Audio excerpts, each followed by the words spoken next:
இன்றைய காலகட்டத்திற்கு இது முக்கியமான ஒன்று. போதைப் பொருள் என்பது அந்த அந்த சொல்லை கேட்கும் பொழுதே வந்து ஒரு அருவருப்பு, ஒரு அலட்சியம், ஒரு எரிச்சல் உண்டாகும் அளவிற்கு அந்த சொல் தமிழில் எந்த சொல்லுமே கேடு விளைவிக்கக்கூடிய சொல் அல்ல.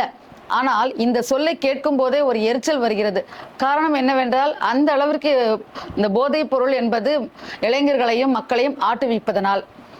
போதை பல வகைப்படும். இப்போ எனக்கு தமிழ் போதை, ஒரு சிலருக்கு உணவு போதை, ஒரு சிலருக்கு எழுத்து போதை, ஒரு சிலருக்கு அழகியல் போதை, அந்த மாதிரி போதை பல வேறு வகைகள் இருக்கலாம். ஆனால் இவை எல்லாம் நல்ல விதமான போதைகள். இந்த போதைகளால் நம்மளுடைய மனமோ அல்லது உடலோ பாதிக்கப்படுவதில்லை. ஆனால் எந்த போதை நம்முடைய அறிவை மழுங்கி நம்முடைய உடல் நலத்தை பாதித்து நம்முடைய மனதை கெடுக்கின்றதோ அந்த போதை தேவையற்றது. எது உடலுக்கு தீங்கு தருகிறதோ, எந்த போதை மனதுக்கு தீங்கு தருகிறதோ அது கேடுகட்ட போதை. அப்படிப்பட்ட போதை நமக்கு வேண்டாம். ஆனால் இன்றைய காலகட்டத்தில் அந்த மாதிரியான ஒரு கேடுகட்ட போதையை நோக்கி இளைஞர் சமுதாயம், மாணவ சமுதாயம் நோக்கி செல்கிறது என்பது மிகவும் வருந்தத்தக்க ஒரு செய்தி. அதை எண்ணும் போதே மனம் வேதனை உறுகிறது. நிறைய போதைகள் நம்ம நினைக்கிறோம். போதை அப்படிங்கிறது வந்து ஒரு சில விஷயங்கள் தான். சிகரெட் பிடிக்கிறது, மது அருந்துவது, இது மட்டும்தான் போதைன்னு இல்லை. போதைப் பொருட்கள் கஞ்சா, அபீன், கொக்கைன், இது மாதிரியான போதைப் பொருட்கள் உட்கொள்வதும் அல்லது நரம்பு மண்டலத்தில் ஊசி மூலம் செலுத்திக் கொள்வதும் அல்லது வெறுமனே முகர்வதும் கூட போதை தருகிறது. அதற்கு அடிமையாகின்றார்கள். அதுதான் மிகவும் வேதனை தரத்தக்க ஒரு செய்தி. சிறுவர்கள் கூட இன்றைய காலகட்டத்தில் போதைப் பொருளுக்கு அடிமையாகிறார்கள் என்பது மிகவும் வேதனையான ஒரு விஷயம். அந்த போதையால் மாணவர்கள் ஆசிரியர்களையே அடிப்பதும் கொல்லுவதும் நடக்கிறது. அன்றாடம் செய்தித்தாள்களில் பார்க்கின்றோம். இந்த போதை மனிதனை எப்படியெல்லாம் மூளையை மழுங்க செய்து ஆட்டுவிக்கிறது என்பதற்கு மிகச்சிறந்த உதாரணம் இதையே சொல்லலாம். மாணவர்கள் ஆசிரியர்களை மதிக்கும் காலகட்டம் போய் அவர்களை மிதிக்கிறார்கள் அல்லது அழிக்கிறார்கள், கொல்கிறார்கள். அது மட்டுமல்ல, போதை தலைக்கேறி கொலை, கொள்ளை, கற்பழிப்பு போன்ற பல்வேறு விதமான தீய குணநலங்களை மேற்கொள்கிறார்கள். அது மட்டுமல்ல, வயது வித்தியாசம் பாராமல் சிறிய சிறிய பெண் குழந்தைகளை கூட பாலியல் பலாத்காரம் செய்கிறார்கள். அப்படி என்றால் அந்த போதை தான் காரணம். நல்ல நிலையில் தெளிந்த மனநிலையில் இருப்பவன் செய்யக்கூடிய செயலே அல்ல.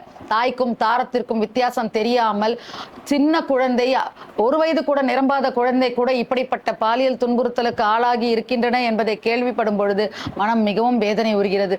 நான் அண்மையில் கேள்விப்பட்ட ஒரு செய்தி, அம்பத்தூருக்கு அருகே ஒரு சிறிய கிராமம், ஒரு வயதான பெண்மணி, அவருக்கு 70 வயது மேல் இருக்கலாம், ஒரு 25 வயது இளைஞன் போதை தடுமாற்றத்தால் அந்த 75 வயது முதிய பாட்டியை பாலியல் துன்புறுத்தலுக்கு ஆளாக்கி உள்ளான். அப்போ அவனுக்கு எந்த அளவுக்கு புத்தி மழுங்கி இருக்கும்னு பாருங்க. அதற்கு காரணம் இந்த போதை. இந்த போதை பொருட்களை வியாபாரம் செய்கின்ற வியாபாரிகளை குறித்தான தகவல்களைத்தான் தர வேண்டும் என்று என்னையும் கேட்டுக்கொண்டார்கள் சகோதரி அவர்கள்.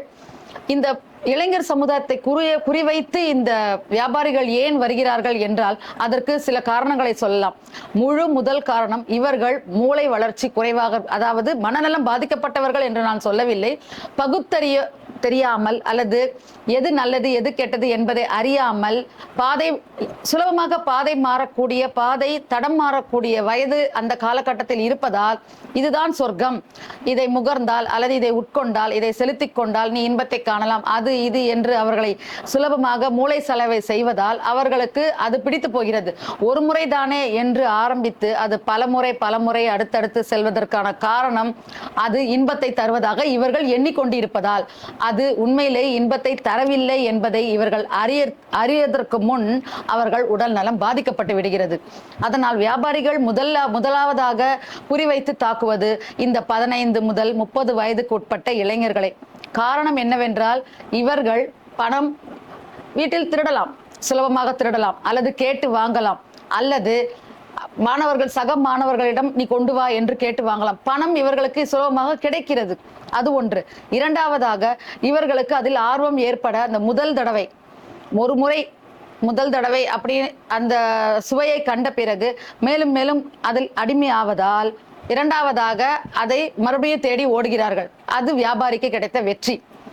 முதல் தடவை முயற்சி செய்து பாரேன் என்று சொன்னவுடன் இவர்கள் முயற்சி செய்வதால் ஒரு முறை தானே, ஒரு முறை திருடினாலும் திருடன்தான், பல முறை திருடினாலும் திருடன்தான், ஒரு முறை உட்கொண்டாலே முடிந்தது கதை, அதிலிருந்து மீளுவதற்கு மிகவும் பிரம பிரயத்தனப்பட வேண்டும். இதெல்லாம் இவர்கள் அறிவதில்லை.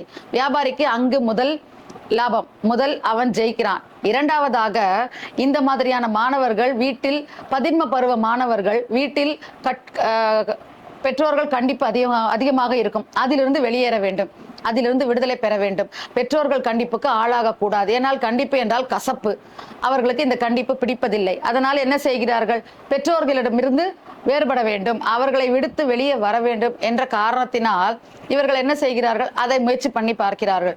முயற்சி செய்தவுடன் இவர்களுக்கு பிடித்து போவதால் மறுபடியும் அடிமையாகின்றார்கள். இது இரண்டாவது.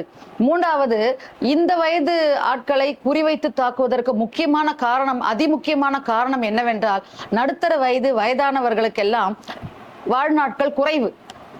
50 வயதுக்கு மேற்பட்டவர்கள் மேலும் 20 ஆண்டுகள் உயிர் வாழலாம் அல்லது 30 ஆண்டுகள் உயிர் வாழலாம், அவ்வளவே. ஆனால் இந்த 15 to 30 வயதுக்குட்பட்டவர்களை குறிவைத்து தாக்கும் பொழுது அவர்களுடைய வாழ்நாட்கள் அதிகம். அதனால் அவர்களை குறிவைத்து தாக்கும் பொழுது இவர்களுடைய வியாபாரம் இன்னும் கனஜோராக நடைபெறும். அடுத்து 40 வருடங்களோ 30 வருடங்களோ அப்படி என்று எண்ணிக்கொண்டு இந்த வியாபாரிகள் இளம் மாணவர்களை அல்லது இளைஞர்களை குறிவைத்து இவர்களுடைய வியாபாரத்தை ஆரம்பிக்கின்றார்கள். மேலும் சில ஆண்டுகள் அதிகமாக இவர்களுக்கு வருமானம் கிடைக்கும். அதுவே நடுத்தர வயதானவர்கள் என்றால் அவர்களுக்கு அந்த அளவுக்கு 10 ஆண்டுகள் இல்லை 20 ஆண்டுகளோட இவர்கள் வியாபாரம் முடிந்துவிடும். அது ஒன்று. இரண்டாவது, நடுத்தர வயதானவர்களை விட இளைஞர்களுக்கு நண்பர்கள் அதிகம். ஒருவனுக்கு அறிமுகப்படுத்தினால் அவன் தான் பெற்ற இன்பம் பெருக இவ்வையகம் என்ற அந்த பழமொழி இவன் தவறாக புரிந்து கொண்டு இவன் நண்பர்களுக்கு அவன் அறிமுகப்படுத்துகிறான். எந்த குடிகாரனும் தனியாக குடிக்க மாட்டான், நீயும் கொஞ்சம் குடி என்று ஊத்தி கொடுப்பான்.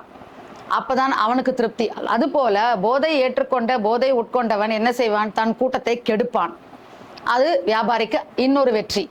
வியாபாரி என்ன செய்கிறான், அவனுக்கு அதிகமாக லாபம் கிடைக்கிறது. பலவிதமான பொருட்களை ஒன்றொன்றாக அறிமுகப்படுத்தி அந்த ஒரு பையனுக்கு அறிமுகப்படுத்துகிறான் என்றால் அவன் முதலாவதாக அவனுடைய நண்பனுக்கு சொல்லுவான், அவனுடைய நண்பனுக்கு சொல்வான். இப்படியே வட்டாரம் பெருகி இளைஞர்களுக்கு நண்பர்கள் கூட்டம் அதிகம். அவன் நல்லவனா கெட்டவனா என்று பார்ப்பதில்லை, அவர்களுக்கு கூட்டம் அதிகம். அதனால் இவர்களுக்கு அடுத்த வெற்றி. இறுதியாக இன்னொரு முக்கியமான வெற்றி என்னவென்றால், இந்த 20 வயதுக்கு 22 வயதுக்குள் படிப்பு ஓரளவுக்கு முடிந்துவிடும். கல்லூரி கால படிப்பு 22 23 வயதுக்குள் ஓரளவுக்கு முடிந்துவிடும். ஒரு டிகிரியோ அல்லது ஒரு என்ஜினியரிங் படிப்போ ஏதோ ஒன்று முடிந்து இந்த கேம்பஸ் இன்டர்வியூ என்று வைத்து ஒரு வேலை ஒன்று கிடைத்துவிடும். கையில் 4 காசு சேர்ந்து விடும், திமிர் கூடிவிடும், அவ்வளவுதான், முடிந்தது. இவர்கள் என்ன செய்கிறார்கள், அவர்களுடைய ஜாலி வாழ்க்கைக்கு இந்த போதையை ஏற்க ஆரம்பிக்கிறார்கள்.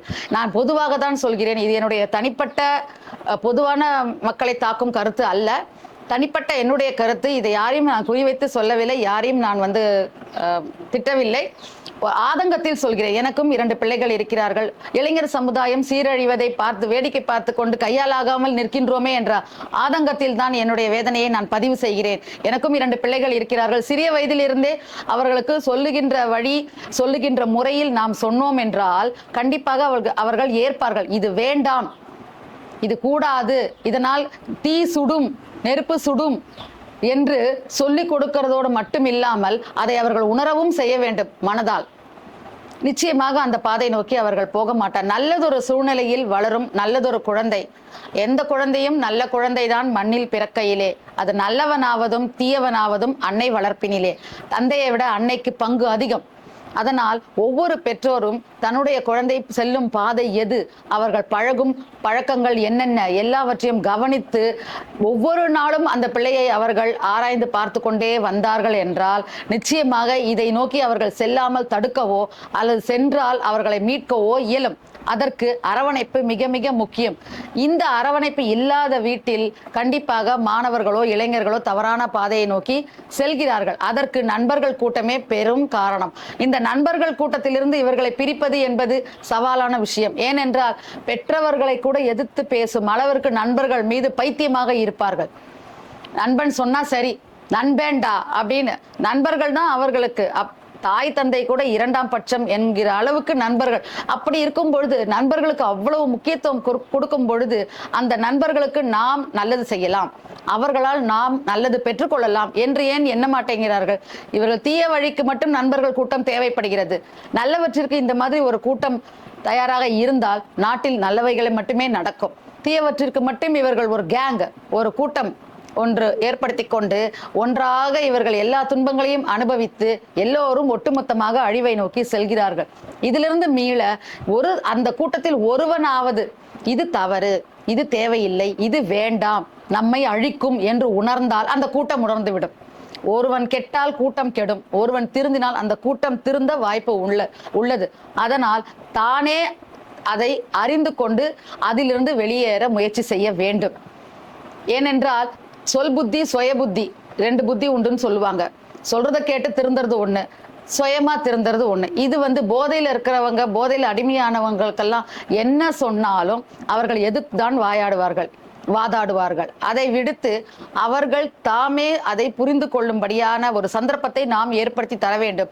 வீட்டிலோ அல்லது சமூகத்திலோ அவர்களுக்கு அதற்கு எதிர்ப்பு, இது வேண்டாம், இதனால் தீயவை மட்டுமே விளையும் என்பதை உணர்ந்தால். எத்தனையோ விளம்பரங்கள் வருகின்றன, புகைப்பிடித்தால் ஆபத்து, கேன்சர் வரும், மூளைக்காய்ச்சல் வரும், அது வரும், இது எத்தனையோ விளம்பரங்கள். ஆனால் அந்த விளம்பரத்தை புகைப்பிடித்து கொண்டே பார்ப்பார்கள். தியேட்டர்ல புகைப்பிடிப்பது ஆபத்து, உடல் நலனுக்கு தீது என்று இடைவேளை சமயத்தில் விளம்பர பலகைகள் போடுவார்கள். அதையே புகைப்பிடித்து கொண்டே பார்ப்பவர்களும் உண்டு. அதாவது கண்கள் பார்க்கின்றன, மூளை அதை ஏற்க மறுக்கின்றன. அதுதான் விஷயம். மூளைக்கு சென்று ஒரு ஸ்லைடு போடுவதால் மட்டும் எந்தவித நலனும் விளைய போவது இல்லை. அவர்கள் புத்தியில் ஆழமாக சென்று பதியும்படியாக செய்ய வேண்டும். ஏனென்றால் கண்களுக்கு மட்டும் அங்கு வேலை இல்லை, மூளைக்கு வேலை வேண்டும். மூளை அதை உணர வேண்டும். இது வேண்டாம், இது வேண்டாம், இது வேண்டும் என்று மூளை கட்டளையிட வேண்டும். அப்பொழுதுதான் இவர்கள் திருந்துவார்கள். இதனால் வியாபாரிக்கு லாபம்தான், கண்டிப்பாக லாபம்தான். அந்த வியாபாரி, ஆனால் இதெல்லாம் விற்கின்ற வியாபாரி இந்த பழக்கத்துக்கு அடிமையாக இருக்க மாட்டான்.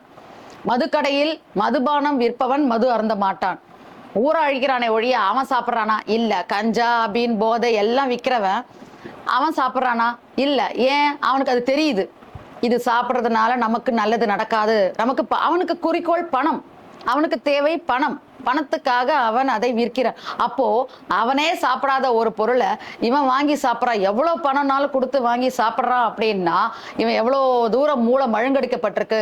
இதுல இன்னொரு விஷயமும் இருக்கு. இதுல இந்த வியாபாரிகள் தீவிரவாத இயக்கத்தோட தொடர்புல இருப்பவர்களாக இருந்தால் இந்த மாதிரி போதைக்கு அடிமையாக்கிய இளைஞர்களை சுலபமாக தீவிரவாத கும்பலுக்கு இழுக்க முடியும்.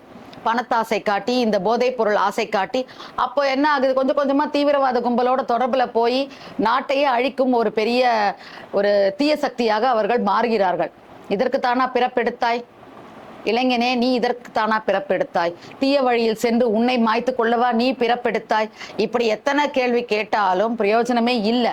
அவர்கள் திருந்த வேண்டும், அவர்களாகவே திருந்த வேண்டும். இது நான் சொல்லி, இவங்க சொல்லி, அவங்க சொல்லி எல்லாம் இல்லை. அவங்களே திருந்தணும். ஏன்னா அவங்கள நம்பி அவங்க பெற்றோர்கள் இருக்கிறார்கள், அவங்கள நம்பி அவங்க கூட பிறந்தவங்க இருக்காங்க, அவங்கள நம்பி இந்த சமூகம் இருக்குங்கிறத அவங்க மண்டையில பதிந்தா நிச்சயமா அவங்க இந்த தவறை செய்ய மாட்டாங்க. இன்னொன்று, இப்பெல்லாம் அட்வான்ஸ்டா எவ்வளவோ மெடிசன்ஸ் எல்லாம் வந்தாச்சு. அதனால போதைப் பொருள் எடுத்துக்கிட்டு அதனால உடம்புக்கு தீய நோய்கள் வந்தாலும் அதுல இருந்து மீள்றதுக்கு நிறைய அட்வான்ஸ்டு மெடிசன்ஸ் எல்லாம் வந்ததுனால அது ஒரு தைரியம் ஆயிடுச்சு. இப்போ எல்லாத்துக்கும் வந்தாச்சு, அதனால அதை நம்ம பார்த்துக்கலாம் அப்படின்னு. ஆனா அது ரொம்ப தவறு. அது எல்லாருக்கும் பொருந்தாது. பாம்பு கடித்து பிழைத்தவனும் இருக்கிறான், எறும்பு கடித்து செத்தவனும் இருக்கிறான். அதனால சாவு என்பது எப்போ எந்த ரூபத்துல யாருக்கு எப்படி வரும்னு தெரியவே தெரியாது. அதனால போதையில இருந்து அதுக்கு இருக்கு, நமக்கு இப்ப 15 வயசு தானே, 20 வயசு தானே, நமக்கு அப்புறம் இருக்கு, காலம் இருக்கு, அது வரைக்கும் ஜாலியா என்ஜாய் பண்ணிட்டு போவோமே, அப்ப பாத்துக்கலாம். அது ரொம்ப தவறு. நிமிஷ நேரத்துல நடக்கும் மரணம், யாருக்கு எப்ப கடவுள் எழுதி வச்சிருக்கான்னு தெரியாது. அதனால போதையில இல்லாதவனும் சாவறான், போதையில இருக்கிறவனும் வாழறான். ஆனா வாழற காலத்துல நிம்மதியா வாழணும், அடுத்தவங்களுக்கு உபயோகமா வாழணும். நமக்கு 2 கண்ணு, 2 கை, 2 கால், எல்லா உறுப்புகளும் கடவுள் நல்லபடியா படைச்சிருக்கானா அடுத்தவங்களுக்கு ஏதாவது நல்லது செய்ய முடிஞ்சினா நீ புனிதன். நீ முதல்ல மனிதனா இருந்து புனிதனா மாறணும். இல்லைன்னு சொன்னா நீ வாழறதே வேஸ்ட் அப்படின்னு சொன்னா பூமிக்கு பாரம், தீனிக்கு கேடு, நீ வாழவே வேண்டாம். பெற்றோர்களுக்கு பாரமா வீட்டுல இருக்கிறத விட நாண்டுகிட்டு சாகலான்னு வீட்டுல பெத்தவங்களோ பெரியவங்களே சொல்லுவாங்க அந்த வார்த்தை. நீ எல்லாம் இருக்கிறதுக்கு நாண்டுட்டு சாகலாம். எதுக்கு சொல்றாங்க? அந்த சலிப்பு. ஊரார் போற்றும்படி மெச்சும்படி வாழ்தல் தான் ஒரு இளைஞனுக்கு பெருமை, அந்த தாய்க்கு பெருமை. ஈன்ற பொழுதின் பெரிதுவக்கும் தன் மகனை சான்றோன் என கேட்ட தாய். பெத்ததை விட அவனுக்கு கிடைக்கிற பேரும் புகழும் பார்க்கும்போது ஒரு அம்மாக்கு அவ்வளவு சந்தோஷம். அந்த சந்தோஷத்தை உன்னால கொடுக்க முடியல அப்படின்னா நீ வாழறதுல அர்த்தமே கிடையாது. தாராளமா நீ போய் தொலையலாம். ஆனா உன்னால முடிஞ்ச வரைக்கும் அடுத்தவங்களுக்கு ஏதாவது கொஞ்சமாவது நல்லது செய்ய முடியும் அப்படின்னு நீ நினைச்சினா, போதை அப்படிங்கிற அந்த போதையை தூக்கி போட்டுட்டு, நிறைய போதைகள் இருக்கு உலகத்துல. இயற்கை அழகை ரசி, அது போதை. நல்ல விதவிதமான உணவு, உடம்ப நல்லா சாப்பிட்டு உடம்ப ஆரோக்கியமா வச்சுக்க, அது போதை. உனக்கு பிடித்த வேலைகளை மனதார நிம்மதியா செய், அது போதை. கஷ்டப்பட்டு உழைச்சு தேடி தேடி பணத்தை சேர்த்து வை, அடுத்தவங்களுக்கு உதவு, அது போதை. இந்த மாதிரி நல்ல நல்ல போதைகளை விடுத்து தீய போதையிலேயே உன்னை நீ மாய்ச்சிக்கணும். உனக்கு அழகான தேகத்தை கடவுள் கொடுத்திருக்கிறான், அழகான உள்ளத்தை கொடுத்திருக்கிறான், அழகான புத்தியை கொடுத்திருக்கிறான். எல்லாமே அழகா கொடுத்திருக்கும் போது அதை ஏன் அசிங்கப்படுத்தணும்? அதுக்கு உனக்கு யார் பர்மிஷன் கொடுத்தது? உனக்கு யார் உரிமை கொடுத்தது? யார் உனக்கு ரைட்ஸ் கொடுத்தது? கிடையாது. நம்ம உடம்ப அழிக்கிறதுக்கு நமக்கு ரைட்ஸ் கிடையாது. அது அந்த இறைவனுக்கு மட்டும்தான், படைத்த இறைவனுக்கு மட்டும்தான் அதுக்கு உரிமை இருக்கு. அதனால உன்னுடைய உடல் நலன் உன்கிட்ட தான் இருக்கு, உன்னுடைய மனநலன் உன்னிடம் தான் இருக்கு. அதனால இளைஞனே, இனியும் உன்னை நீ மாய்ச்சிக்கணும் அப்படின்னு நினைச்சா தாராளமா மாய்ச்சிக்க.